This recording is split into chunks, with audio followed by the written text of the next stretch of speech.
Hey guys, this is P Tiger and welcome back to my channel. और आप आज की वीडियो का टाइटल देख के समझ ही गए होंगे कि हम जो है अपनी डार्क एजेस की सीरीज को स्टार्ट करने जा रहे हैं, जिसका पहला एपिसोड हमारे पास वेडनेसडे को रिलीज किया गया है। और उसका पहला इशू पढ़ने के बाद ही मैं काफ़ी ज़्यादा एक्साइटेड हो चुका हूँ और मैंने अपने यूट्यूब कम्युनिटी टैब और इंस्टाग्राम पे भी पोस्ट करा था कि मुझे ये सीरीज शेयर करनी चाहिए कि नहीं चाहिए। और सच कहूँ तो उसके ऊपर आप लोगों को इतना बढ़िया रिस्पॉन्स देखने को मिला कि मैंने उसी वक्त फैसला कर लिया कि इसको तो शेयर करना बनता ही है। तो पहले सीरीज को स्टार्ट करने से इसकी थोड़ी सी इन्फॉर्मेशन जान लेते हैं कि ये सीरीज क्या है, ये किस तरह से हमारी यूनिवर्स का हिस्सा होने वाली है और उसकी बैक स्टोरी वगैरह क्या है। तो सबसे पहली बात, डार्क एजेस जो है दरअसल पिछले साल रिलीज की जाने वाली थी सीरीज को, लेकिन कोविड की वजह से जब सारे के सारे कॉमिक्स डिले हुए तो उसको पूरा एक साल डिले करके अब रिलीज किया गया है। अब अगर इसकी बात की जाए तो उसके जो राइटर है वो टॉम टेलर हैं, और टॉम टेलर बेसिकली एक बहुत ही ज़्यादा ब्रिलियंट किस्म के राइटर हैं जो कि डीसी के कॉमिक्स को लिखते हैं ज़्यादातर। अगर आपने डीसी के इनजस्टिस सीरीज का नाम तो कहीं ना कहीं लाजमी सुना ही होगा, और आप लोग जानते हैं उस सीरीज को कि वो एक ज़बरदस्त किस्म का मास्टरपीस है मेरी नज़र के अंदर। तो वो जो सीरीज थी वो भी टॉम टेलर ने ही लिखी थी। तो बेसिकली ये वही राइटर हैं जिन्होंने डीसी के अंदर इनजस्टिस को लिखा है। तो अब अंदाज़ा लगा ही सकते हैं कि इनकी स्टोरी राइटिंग कितनी ब्रिलियंट होने वाली है। अब अगर हम इस अपनी सीरीज की बात करें डार्क एजेस की, तो बताया जा रहा है कि ये एक लिमिटेड सीरीज है जो कि 6 इशूज़ के अंदर होने वाली है, और जैसे जैसे इशूज़ आते रहेंगे मैं उनको कवर करते रहूँगा एपिसोड्स की सूरत में। लेकिन ये इस बात के ऊपर अभी बहस चल रही है कि ये हमारी मेन यूनिवर्स यानी अर्थ 616 की स्टोरी है या ये किसी और यूनिवर्स की स्टोरी है। अब इसके अंदर जो इवेंट्स हो रहे हैं उसको देख के तो ऐसा ही लग रहा है कि ये स्टोरी जो है हमारी किसी ऑल्टरनेट यूनिवर्स की है, यानी हमारी मेन यूनिवर्स की कहानी नहीं है, इसलिए हमारी मेन यूनिवर्स के ऊपर कोई फर्क नहीं पड़ने वाला। सो गाइस, आई होप कि आपको इस हवाले से थोड़ा बहुत समझ में आ ही गया होगा कि ये डार्क एजेस क्या चीज़ है, इसके अंदर हमें क्या देखने को मिल सकता है। तो इसी के साथ मैं पूरी उम्मीद करता हूँ कि अगर आप लोग चैनल पे फर्स्ट टाइम आ रहे हैं तो आपने मेरे चैनल को सब्सक्राइब कर ही दिया होगा, और अगर ऐसा नहीं है तो चैनल को फौरन से सब्सक्राइब कीजिए ताकि मैं इसका जब भी नेक्स्ट एपिसोड डालूं तो उसको नोटिफिकेशन आपको फौरन से मिल जाए।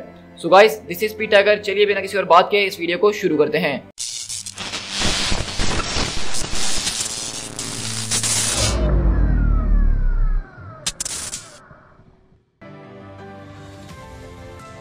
तो कहानी की शुरुआत हमारे पास न्यू जर्सी से होती है, जहाँ पे बेसिकली स्पाइडरमैन जो है वो हमें इस पूरी की पूरी कहानी को सुनाएगा, और वो बताता है कि आज फ्राइडे का दिन है। और वैसे तो फ्राइडे के दिन ऐसा कुछ खास करने को होता नहीं है, ये एक रेगुलर आफ्टरनून है, और मैं इस वक्त जेसिका जोन्स और लूक केज के साथ आज मिल रहा हूँ, और उनकी बेटी डैनी भी जो है यहाँ पे आई भी, और हम लोग काफ़ी ज़्यादा एंजॉय कर रहे हैं और पिज़्ज़ा वगैरह खा रहे हैं। तो इसी तरह हम देखते हैं कि यहाँ पे पीटर पार्कर ने आज जो है यहाँ पे लूक केज और जेसिका जोन्स को बुलाया है, जो कि दरअसल दोनों शादीशुदा कपल हैं, और यहाँ पे पीटर पार्कर और मेरी जेन भी मौजूद हैं। और वहीं से मैरी कहती है कि पीटर पार्कर, तो कहता है कि क्या हुआ एमजे, तो क्या तुम अपनी बेटी को देख रहे हो कि वो इस वक्त दोबारा जो है वो सीलिंग के ऊपर चढ़ी हुई है। और इसी तरह हम देखते हैं कि स्पाइडरमैन की बेटी जो है वो बिल्कुल स्पाइडरमैन के ऊपर ही गई है, और इसी तरह हम देखते हैं कि वो यहाँ पे जो है सीलिंग से लटकी हुई है। तो स्पाइडरमैन बोलता है हाँ वो तो मैं देख रहा हूँ, लेकिन इसमें खास बात क्या है। तो वो कहती है क्या तुम इस चीज़ से ठीक हो? बिल्कुल, आई मीन मे जो है वो इतनी आसानी से गिरने नहीं वाली है, और वैसे भी इससे ज़्यादा और बुरा हो भी क्या सकता है उसके साथ। तो इसे जेसिका बोलती है कि तुम्हें इसकी परवाह नहीं है कि अगर उसने लाइट सॉकेट के अंदर अपने हैंड को घुसा दिया, उसको करंट वरंट लग गया तो फिर। तो वहीं से स्पाइडरमैन बोलता है कि हाँ ये तुमने बात बहुत अच्छी करी है जैस, चलो मैं इसके ऊपर अब नजर रखूंगा। तो जेसिका बोलती है कि देखो माफ करना, लेकिन मैं काफी ज्यादा डेड्स को जो हूँ इन्वेस्टिगेट करती हूँ, तो ये मेरा काम ही बन चुका है। वहीं से मैरी जेन बोलती है कि देखो पीटर, मेरे ख्याल से हमें अपनी बेटी को सिखा देना चाहिए कि फ्लोर चलने के लिए होता है और सीलिंग जो होती है वेल वो दूसरी चीज़ों के लिए होती है। एसेंशियली ग्रेविटी किस तरह से काम करती है उसको सिखाना ही होगा। लेकिन इसी तरह हम देखते हैं कि पीटर पार्कर जो है वो भी ऊपर की तरफ छलांग मारता है और वहाँ छत पे जाके चिपक जाता है, और कहता है कि अच्छा तुम परवाह मत करो, मैं उसको नीचे ले आता हूँ। हे एंजल, मेरे ख्याल से अब टाइम आ चुका नीचे उतरने का। लेकिन अगले पल हम देखते हैं कि जब वो अपनी बेटी के साथ खेल रहा होता है, उसको नीचे उतारने की कोशिश कर रहा होता है, तो अचानक उसका जो स्पाइडी सेंस होता है वो बहुत ही खतरनाक तरीके से टिंगल करना शुरू कर देता है। और वहीं से स्पाइडरमैन हमें बताता है कि जितने भी स्पाइडर्स थे उनको इसका एहसास सबसे पहले हुआ। और हम देखते हैं कि यहाँ पे स्पाइडरमैन, उसकी बेटी, क्योंकि उसके पास भी वही पावर्स हैं, तो वो भी एकदम चिल्लाना शुरू कर देती है। वहीं हम देखें तो माइल्स मोरालेस का स्पाइडरमैन वो भी, वहीं अगर हम देखें स्पाइडर ग्वेन जो है उसका भी स्पाइडी सेंस, यानी कि जितने भी स्पाइडर पर्सन हैं उन सबके स्पाइडी सेंस बिल्कुल पागल हो चुके हैं। और स्पाइडरमैन हमें बताता है कि इससे पहले मैंने इतना ज़्यादा स्ट्रॉन्ग स्पाइडी सेंस कभी महसूस नहीं करा। ये आखिरी बार तब हुआ था जब गैलेक्टस जो है वो अर्थ की तरफ आ रहा था, लेकिन ये उससे भी बहुत ही ज्यादा बुरा है। ऐसा लग रहा है कि डिवाइवर ऑफ द वर्ल्ड हमारे प्लेनेट के ऊपर पहुंच चुका है और उसने अपना पहला निवाला भी ले लिया है। और इसी तरह में यहाँ से कहानी शिफ्ट होती है मून गर्ल के पास। अब मून गर्ल में आपको बताता चलूँ कि मार्वल कॉमिक्स के अंदर एक रिसेंटली एडिट कैरेक्टर है जो कि इतना ज़्यादा पुराना नहीं है, और इसको पुराने कॉमिक्स में हमने बिल्कुल भी नहीं देखा होगा। ये एक दरअसल बहुत ज़्यादा इंटेलिजेंट लड़की है जिनका शुमार रीड रिचर्ड, टोनी स्टार्क और इस तरह के लोगों के साथ होता है। तो वहीं से स्पाइडरमैन बताता है कि उसके अंडरग्राउंड लेबोरेटरी के अंदर उसके सिस्टम्स भी पिंग करना शुरू हो गए। मून गर्ल समझ गई थी कि ये कुछ प्रॉब्लम जो है कुछ ज़्यादा ही बड़ी होने वाली है, लेकिन इसका पैटर्न जो था वो उसको भी तक समझ में नहीं आ रहा था। डेविल, चलो हमारे जाने का वक्त आ चुका है। और इसी तरह हम देखते हैं कि वो अपने डेविल डायनासोर को निकालती है और वहां से आगे की तरफ बढ़ जाती है। और स्पाइडरमैन बताता है कि उसकी कुछ देर बाद ही उसको ये एहसास हो गया कि अब ये जो कभी मुश्किलें काफी ज्यादा बड़ी है। तो उसने अपना डायनासोर निकाला और न्यूयॉर्क पहुंच गई सीधा। वर्ल्ड स्मार्टेस्ट पर्सन जो है वो बैक्स्टर बिल्डिंग जा रही है ताकि वो इस वर्ल्ड के दूसरे स्मार्टेस्ट पर्सन से बात कर सके। जो हमारे प्लेनेट के ऊपर स्ट्रॉन्गेस्ट माइंड्स थे उन्होंने भी इस चीज को सेंस कर लिया कि ये चीज ऑनलाइन हो चुकी है। और अगले पल हम देखते हैं कि वहाँ पे एक्समैन को भी इस चीज के बारे में एहसास हो जाता है। यानी कि जीन ग्रे बोलती है कि चार्ल्स क्या तुम ये महसूस कर सकते हो? तो चार्ल्स एक्सेवियर बोलते हैं कि हाँ जीन, मैं इसको महसूस कर सकता हूँ। ऐसा लग रहा है कि एक माइंड जो है वो जाग चुका है, इससे पहले मैंने ऐसा कुछ भी जो है महसूस नहीं करा। और वहीं से स्पाइडरमैन बताता है इनके अलावा कुछ और लोग थे जिनको इसका एहसास हो गया। इन सबा हनूर जो कि एक साइबरपाथ और जनरली एक बहुत ज़्यादा बैड न्यूज़ है, उसके दिमाग ने भी इस पावरफुल और पुरानी चीज़ को जो है टच कर लिया था और उसको अब इसकी चाहत होने लग गई। और उसी तरह हम देखते हैं कि यहाँ पे एपोकलिप्स भी मौजूद है और उसको भी इस चीज़ का एहसास हो चुका है कि कोई खतरनाक किस्म की चीज़ जो है वो इनकी तरफ आ रही है। और एपोकलिप्स बोलता है कि हाँ। तो उसी तरह हम दोबारा से स्पाइडरमैन के पास शिफ्ट होते हैं जहाँ पे लूक केज पूछता है कि स्पाइडरमैन आखिरकार ये सब हो क्या रहा है? तो कहता है कि यार मुझे नहीं पता लूक, लेकिन मेरा स्पाइडी सेंस ऐसा लग रहा था कि मेरे दिमाग के अंदर धमाके हो रहे हैं। ऐसा लग रहा है कि कुछ बहुत ज़्यादा खतरनाक हो रहा है, लेकिन मैं समझ नहीं पा रहा हूँ कि ये किस वजह से हो रहा है। बस मैं अभी के लिए इतना ही जानता हूँ कि कुछ बहुत ही ज़्यादा बुरा हमारे साथ होने वाला है। मुझे जो है रीड, रिचर्ड और सूजन से जाके मिलना ही होगा। तो वहीं से स्पाइडरमैन बोलता है कि देखो मैं तुम लोगों को सेफ्टी तक पहुंचाना चाहता हूँ, लेकिन इस वक्त मुझे ये भी नहीं पता कि सेफ्टी हमें कहाँ मिलेगी। तो मैरी जेन बोलती है कि इट्स ओके, तुम जाओ और अपना ख्याल रखना। और इसी तरह हम देखते हैं कि स्पाइडरमैन अगले पल अपना कॉस्ट्यूम पहनता है और सीधा बैक्स्टर बिल्डिंग की तरफ बढ़ता है। अब इसी तरह हम बैक्स्टर बिल्डिंग के अंदर शिफ्ट होते हैं जहाँ पे जॉनी स्टॉर्म आता है और कहता है कि रीड, क्या मेरी बात सुनोगे तुम? तो कहते हैं रीड रिचर्ड्स कि जरा एक मिनट में यहाँ पे थोड़ा बिजी हूँ जॉनी, ऐसा क्या हो गया है?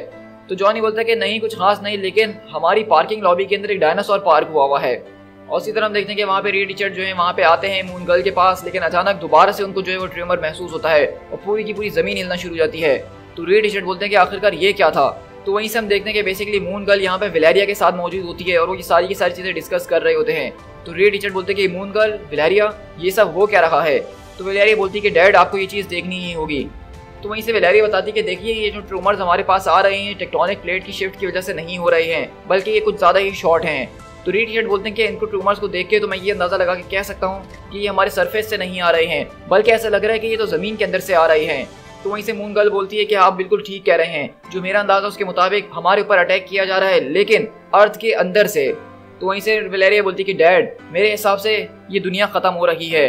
और अगले पल हम देखते हैं कि उनको जबरदस्त किस्म का एक और झटका महसूस होता है और वहीं से हम देखते हैं कि एक आवाज आती है कि हाँ तुम ठीक कह रहे हो, ये दुनिया खत्म हो रही है। और हम देखते हैं कि यहाँ पे सरप्राइजिंगली कोई और नहीं बल्कि दी वॉचर आके खड़ा हुआ है। अब मैं आपको यहाँ पे थोड़ा सा बताना चाहूंगा कि इस वक्त मार्वल कॉमिक्स के अंदर वॉचर का दिखना एक बहुत ही ज्यादा बड़ी बात है, क्योंकि 2014 के अंदर एक इवेंट हुआ था ओरिजिनल सिन नाम का, जिसके अंदर निक फ्यूरी ने वॉचर की जान ले ली थी, उनको जान से मार दिया था। और उसके बाद से मार्वल कॉमिक्स के अंदर पिछले 8-10 सालों से जो है निक फ्यूरी ही वॉचर की जगह रिप्लेस कर दिए गए थे। लेकिन अभी रिसेंटली एक इवेंट हुआ था एम्पायर नाम का, जिसके एड में हमने देखा था कि वॉचर जो है उसने एक खतरनाक किस्म के पुराने वेपन को हाथ लगाया था और अचानक निक फ्यूरी से उसने अपने आप को अलग कर लिया था और वॉचर वापसी लौट आया था। और जब से वो लौट कर आया था वो हमें किसी न किसी कॉमिक के बीच में नजर आ रहा था और वो बार बार एक वार्निंग दे रहा था खतरनाक किस्म की जंग की और खतरनाक किस्म वर्ल्ड एंडिंग सिनेरियोस की। और वहीं से स्पाइडरमैन हमें बताता है बेसिकली यहाँ पे साथ साथ ये वॉचर है जो कि हमारे प्लेनेट अर्थ को मून के ऊपर बैठ के देखता है और ये एक जबरदस्त किस्म का स्टॉकर है। लेकिन वहीं से हम देखते हैं कि वॉचर बोलता है यही वो चीज़ है जिसको मैं इतने टाइम से देख रहा था, अब अर्थ का वक्त खत्म हो चुका है। और स्पाइडरमैन बताता है कि वॉचर आया और वो अपने साथ एक खतरनाक किस्म की न्यूज़ भी लेकर आया। और इसी तरह हम देखते हैं कि बेसिकली वॉचर हमें बताता है कि ये सारी की सारी चीज़ें क्या हो रही हैं और बताता है कि 10 बिलियन ईयर्स अगो एक मशीन को जो है वो क्रिएट किया गया था। उस मशीन को बनाया गया था ताकि इस यूनिवर्स की जो है एंट्रोपी को कायम करके रखा जा सके और इस यूनिवर्स के अंदर जितनी भी ब्लैक होल्स मौजूद हैं वो उनको कंज्यूम कर सके। लेकिन इतने ज़्यादा मिलियनिया के बाद उसने इतने ज़्यादा डार्कनेस को अपने अंदर फीड करा कि वो मशीन बिल्कुल करप्ट होकर रह गई थी, उसका कोर वो बिल्कुल सड़ चुका था।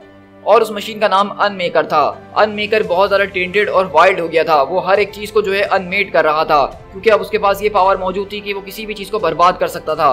वो उस लिविंग मशीन ने जो है वर्ल्ड्स और पूरी की पूरी इंटायर गैलेक्सीज को जो है अनमेड कर दिया था, जब तक उस इंटरगैलेक्टिक मैनेंस का मुकाबला लिविंग ट्राइब्यूनल से नहीं हुआ। लेकिन वो मशीन जो थी उसके खत्म होने के बाद भी उसके अंदर कुछ ज़्यादा ही पावर मौजूद थी, जिसको एक जगह पे कंटेन करना काफ़ी ज़्यादा मुश्किल हो रहा था। तो इसलिए अनमेकर को जो है बर्बाद नहीं किया गया बल्कि उसको सुला दिया गया और उसके लिए जो है एक कैद खाना बनाया गया।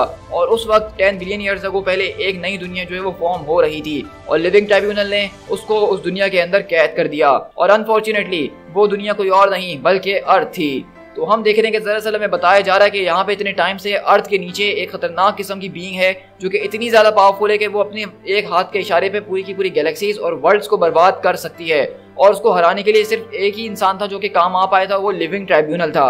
और लिविंग ट्राइब्यूनल सारी की सारी कॉस्मिक एंटिटीज में सबसे ऊपर आता है। तो उसका मतलब आप अंदाजा लगा सकते हैं कि ये एंटिटी जो है ये बहुत ही ज्यादा पावरफुल है और इस वक्त ये अर्थ के अंदर कैद है। और वॉचर बता रहा है लेकिन अब ये मशीन जो है अब जाग चुकी है, ये अपने होश में आ चुकी है और आहिस्ता आहिस्ता अपनी पावर्स को फुल्ली हासिल कर ही रही है। ये जो है इस प्लेनेट के कोर को तोड़ने की कोशिश कर रही है ताकि इसको अनमेक करके वो यहाँ से बाहर निकल सके और इस दुनिया को बर्बाद करने के बाद सैकड़ों करोड़ों वर्ल्ड्स को और बर्बाद कर सके। तो द थिंग बोलता है इसका मतलब हमें इसको मार के गिराना ही होगा। तो जॉनी बोलता है कि आई मीन तुमने जिस तरीके से बोला, जितने कॉन्फिडेंस से, मुझे काफी अच्छा लगा बैन, लेकिन क्या हमें इस बारे में कोई आइडिया है कि हम इस जैसी चीज को कैसे हरा सकते हैं? तो वहीं से स्पाइडरमैन बताता है कि इस जैसी चीज को हराने के लिए हमें अपने जैसे ही कुछ ज्यादा दिमाग वालों की जरूरत थी। इस प्लेनेट के सबसे ज्यादा ग्रेटेस्ट थिंकर्स जो थे, जो कि सोच सकते थे अलग अलग सिनेरियोज, उनको एक साथ बिठाया गया और उन लोगों ने इस थ्रेट से निपटने के लिए एक डिसीजन लिया। उन लोगों ने एक स्ट्राइक टीम को डेवलप करा, द विजन, एक लिविंग मशीन जिसको दूसरी लिविंग मशीन से मुकाबला करना है, द स्कारलेट विच जो कि अपने हिसाब से रियलिटी को शेप कर सकती है और चीजों को अनमेक भी कर सकती है, डॉक्टर स्ट्रेंज जो कि सॉर्सरर सुप्रीम है और इस टेक्नोलॉजी के पिनिकल से मुकाबला कर सकते हैं, द इनविजिबल वुमेन ताकि वो इन सारे के सारे मेंबर्स को अर्थ के कोर की गर्मी से बचा के रख सके, और आखिरकार द थिंग, इन केस अगर किसी चीज को जोर से मारने से बर्बाद किया जा सकता है तो वो काम आ ही सकता है। उन लोगों ने सबसे अपने अपने गुड बाइज लिए और वो उस पोर्टल के आर पार चले गए। ये हमारे अर्थ की जो है फाइनल होप थी जो कि उस पोर्टल के आर पार जा रही थी। तो उसी तरह हम देखते हैं कि बेसिकली इसके लिए इन लोगों ने फौरन एक रिस्पांस टीम को जो है तैयार करा है जिसके अंदर the thing, vision, Scarlet Witch, doctor strange, invisible women और द थिंग मौजूद हैं। तो ये काफी ज्यादा जबरदस्त किस्म की टीम हमें देखने को मिल रही है जो कि इससे पहले हमने कभी कॉमिक्स के अंदर देखी नहीं है। तो इसी तरह हम देखते हैं कि यहाँ से वो लोग जो है डॉक्टर स्ट्रेंज एक पोर्टल खोलते हैं अर्थ के कोर के अंदर और इनविजिबल वुमेन सबको अपनी शील्ड में करते हुए आगे की तरफ बढ़ती है। और उसी तरह हम देखते हैं कि अर्थ के कोर के अंदर वो जबरदस्त किस्म की बीइंग जो है वो यहाँ पे कैद हुआ खड़ा है। और वहीं से बैन बोलता है चलो भाई, लगता तो ऐसा ही है कि कुछ क्लॉबरिंग टाइम आ चुका है, लेकिन अगले पल हम देख रहे होते हैं कि वो बीइंग जो है वो अर्थ की तरफ ऊपर यानी कि अपने ब्लास्टर्स मार रही होती ताकि जिसके जरिए वो अर्थ का कोर फाड़ सके, उसकी जमीन फाड़ सके और उससे वहां से बाहर निकल सके। और वहीं से स्पाइडरमैन बताता है कि उस मशीन ने उनके ऊपर कोई खास अटेंशन नहीं थी, बल्कि वो मशीन सिर्फ अपने आप को यहाँ से बाहर निकालने की कोशिश कर रही थी और हमारे वर्ल्ड को ही तोड़ने में लगा हुआ था। तो अगले बार हम देखते हैं कि जैसे ही वो वहाँ पे एक ब्लास्ट मारता है तो वहाँ से पत्थर गिरना इनके ऊपर शुरू होते हैं जिससे इनविजिबल वुमेन इन सबको अपनी फोर्स फील्ड में बचा ही लेती है। तो फिर स्पाइडरमैन हमें बताता है लेकिन इसके कुछ मोमेंट्स के बाद ही अफ्रीका के अंदर सबसे पहला ट्यूमर महसूस किया गया। तो वहीं से शूरी पूछती है कि अब हम क्या करेंगे? तो ब्लैक पैंथर बोलता है कि हम मदद करेंगे। वकांडा के अंदर डिस्ट्रक्शन कुछ ज्यादा नहीं हुई क्योंकि वकांडा जो है वो वाइब्रेनियम के ऊपर बना हुआ है जो कि सारी की सारी वाइब्रेशंस को एब्जॉर्ब कर लेता है। लेकिन अगर हम दुनिया भर की बात करें तो वो लोग इतने ज्यादा लकी नहीं थे। और इसी तरह हम यहाँ से शिफ्ट होते हैं काठमांडू नेपाल के अंदर जहाँ पे सारे के सारे बिल्डिंग तबाह हो रही होती हैं। यहीं से हम वैंकूवर कनाडा के अंदर शिफ्ट होते हैं जहाँ पे यहाँ पे भी कुछ बहुत ही ज्यादा बुरा हाल है। और स्पाइडरमैन बताता है कि ये सिर्फ हमारे अर्थ के ऊपर सरफेस पे नहीं हो रहा था बल्कि अर्थ के नीचे यानी बीनीथ द वेव्स हमारा पूरा का पूरा समंदर वो भी पागल हो चुका था। एक किंग अपनी आंखों से देख रहा था कि किस तरह से उसका पूरा का पूरा एम्पायर एटलांटिस जो है वो उसको अर्थ अपने अंदर निगल रही थी और वो उसको बचाने के लिए कुछ कर नहीं पा रहा था। अक्रॉस द वर्ल्ड सारे के सारे हीरोज एक साथ आ गए ताकि जितने ज्यादा लोगों को बचाया जा सके उनको बचाया जाए। इसके अंदर एक्समैन, अवेंजर्स, रनअवेज, चैंपियंस और जो कोई भी हीरोज इनको बचा सकते थे वो सब यहाँ पे आ गए लोगों की मदद करने के लिए। तो हम देख रहे हैं कि कितने ज्यादा जबरदस्त तरीके से हमें यहाँ पे दिखाया जा रहा है कि किस तरह से ये सिनेरियो जो है ये बहुत ही ज्यादा बड़ा है यानी कि पूरे ग्लोबल लेवल के ऊपर है। तो सारी की सारी टीम्स अपने अपनी तरीके से लोगों को बचाने की कोशिशें कर रही हैं। और वहीं पे हम देखते हैं कि आयरन मैन पूछता है कि अगर ये दुनिया इसी तरह से शेक करती रही तो हमारे पास यहाँ पे बचाने के लिए कुछ ज्यादा बचने नहीं वाला है। क्या तुम्हारे पास सेंटर ऑफ द अर्थ से कोई न्यूज आई है, वहाँ पे वो सब कैसा चल रहा है? और वहीं से हम देखते हैं कि स्पाइडरमैन बताता है अगर हम सेंटर ऑफ द अर्थ की बात करें आई विश में तुम्हें ये बता हुआ था कि वहाँ पे एक जबरदस्त किस्म की लड़ाई चल रही है, लेकिन उनके लिए तो वो कभी कोई लड़ाई थी ही नहीं, वो सिर्फ एक स्लॉटर था। और इसी तरह हम देखते हैं कि यहाँ पे बैन यानी कि द थिंग जो है उसके ऊपर अटैक करने के लिए आता है उस चीज के ऊपर, लेकिन वो चीज इतनी ज्यादा पावरफुल है कि वो अपने सिर्फ एक हाथ के इशारे पे बैन ग्रिम को इंसिंटीग्रेट कर देती है, उसके पत्थर वाली बॉडी का चकनाचूर होकर मट्टी बन जाती है। और वहीं पे हम देखते हैं कि सारे मेंबर्स अचानक लैश आउट करते हैं। और वहीं पे वो बताता है स्पाइडरमैन कि स्कारलेट विच ने रीशेप करने की कोशिश करी रियलिटी को, लेकिन चाहे वो अपनी कितनी भी ज्यादा पावर लगाने की कोशिश क्यों ना कर ले, अनमेकर वो बहुत ही ज्यादा पावरफुल था। वो जिस चीज को बर्बाद करती वो उसको और दोबारा सही कर लेता और वो फिर आखिरकार इतना तो पावरफुल हो गया कि उसने वांडा को ही अनमेड कर दिया। तो हम देख रहे हैं कि यहाँ पे बेसिकली वांडा ऐसी खतरनाक किस्म की सुपर हीरो जो कि किसी भी चीज को बर्बाद कर सकती है सिर्फ अपनी सोच के जरिए, इस पूरी की पूरी बीइंग ने वांडा को ही अनमेट कर दिया, जिन्हें उसी का नामो निशान इस दुनिया से मिटा दिया। और ये देख के हम देखते हैं कि विजन भी काफी ज्यादा गुस्से में आ जाता है और वो लैश आउट होता हुआ सीधा उस बीइंग के आर पार उसके सर के अंदर घुस जाता है। और इसी तरह वो बताता है कि जैसे कि इनके आसपास के पूरे ग्राउंड को अनमेट किया जा रहा था, सू स्टॉर्म जो है वो अपने आप को डिफेंड करने की पूरी कोशिश कर रही थी मेकर के सारे की सारी पावर से। वो इस पॉकेट रियलिटी को होल्ड करने की कोशिश कर रही थी, लेकिन वो भी इसको ज्यादा देर तक होल्ड नहीं करने वाली। तो वहीं से हम देखने के सू बोलती है कि स्ट्रेंज, मैं इसको ज्यादा टाइम तक रोक नहीं पाऊंगी, तुम्हें जो करना है प्लीज जरा जल्दी करो। और वहीं से वो बताता है कि इतनी ज्यादा डेस्परेशन के अंदर डॉक्टर स्ट्रेंज जो है वो दूसरी रियलिटीज के अंदर उन्होंने झांकना शुरू करा ताकि वो कुछ ऐसी चीज को तलाश कर सकें जो कि इसके खिलाफ इस्तेमाल की जा सके।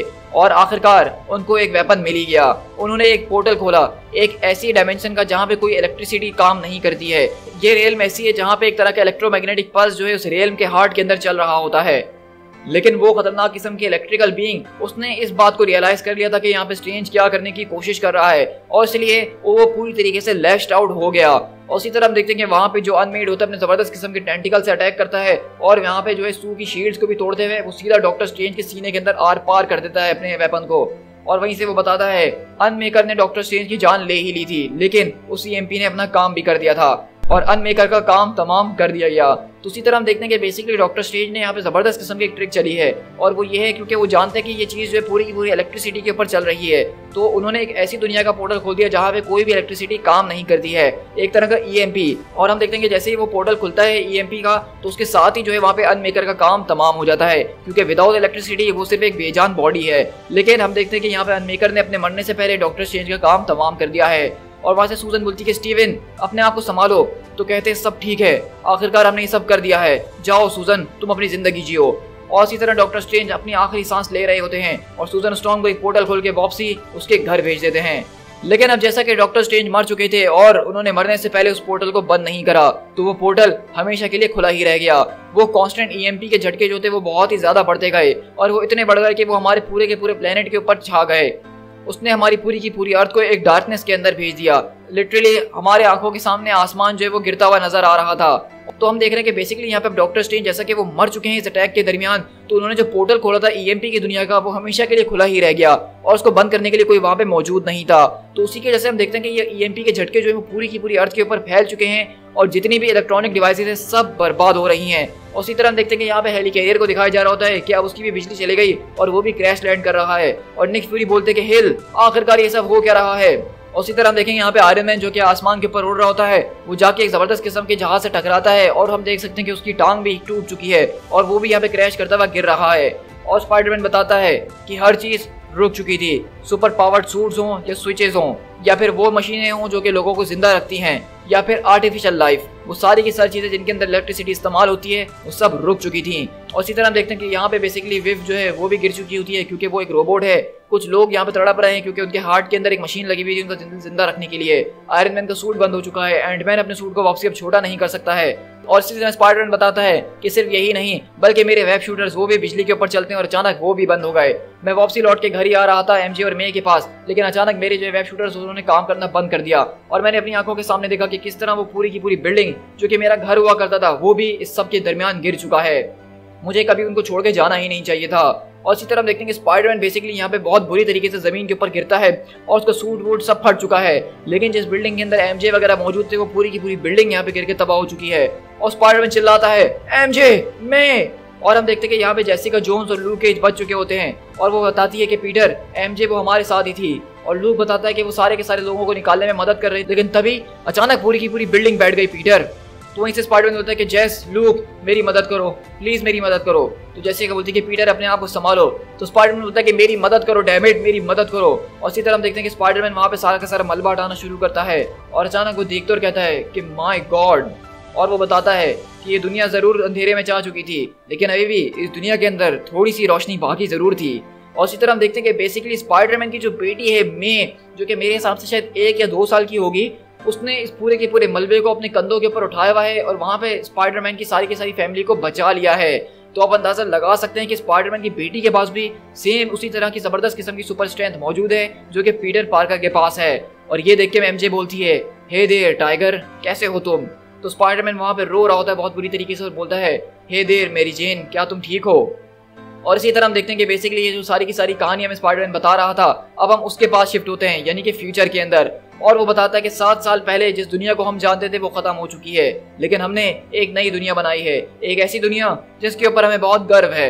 लाइट्स के चले जाने के इतने सालों बाद भी एंड के बाद आया एपोकलिप्स। और इसी तरह हम देख देंगे यहाँ पे पीटर पार्कर दरअसल ये कहानी किसी को यहाँ पे बैठ के सुना रहा है, और वहीं पे हम देख सकते हैं कि यहाँ पे वो एक एपोकलिप्स की बात कर रहा है। और इसी तरह हम देखते हैं कि यहाँ पे बेसिकली एक टीम जो है अलग तरह की, इसको हम देख सकते हैं, जिसके अंदर हमें वेनम नजर आ रहा है, आयरन मैन एक जबरदस्त किस्म के सूट के अंदर नजर आ रहा है, मिस्टर फैंटास्टिक यानी कि Reed Richards, lady dead strike जो कि एक विलन है, एपोकलिप्स, शी हल्क और बीस्ट। और हमें यहाँ पे ऐसा देख के लग रहा है कि यहाँ पे सारे के सारे मेंबर्स को एपोकलिप्स लीड कर रहा है। तो हम देख सकते हैं कि बेसिकली ये एक फ्यूचर की हमें दुनिया बताई जा रही है, जब वो सारे के सारे इवेंट के 7 साल के बाद यहाँ पे कुछ हो रहा है। तो हमने देखा कि इस पहले इशू के अंदर में बताया गया कि किस तरह से एक बहुत ज़्यादा पावरफुल बीइंग अनमेकर जो है, उसकी वजह से इनकी पूरी की पूरी दुनिया बर्बाद हो गई, क्योंकि डॉक्टर स्ट्रेंज ने उसको मारने के लिए जो पोर्टल खोला था उसके जरिए इस दुनिया की जितनी भी जो है इलेक्ट्रॉनिक डिवाइसेस वो बंद हो चुकी हैं, और एक तरह से दुनिया डार्क एजेस के अंदर चले गई है, जब इलेक्ट्रिसिटी नहीं हुआ करती थी। लेकिन इस डार्क एजेस के इतने सालों के बाद भी अभी एक एपोकलिप्स बाकी है आना, और हम यहाँ पे किसी और की नहीं बल्कि इस एपोकलिप्स की ही बात कर रहे हैं। To be continued.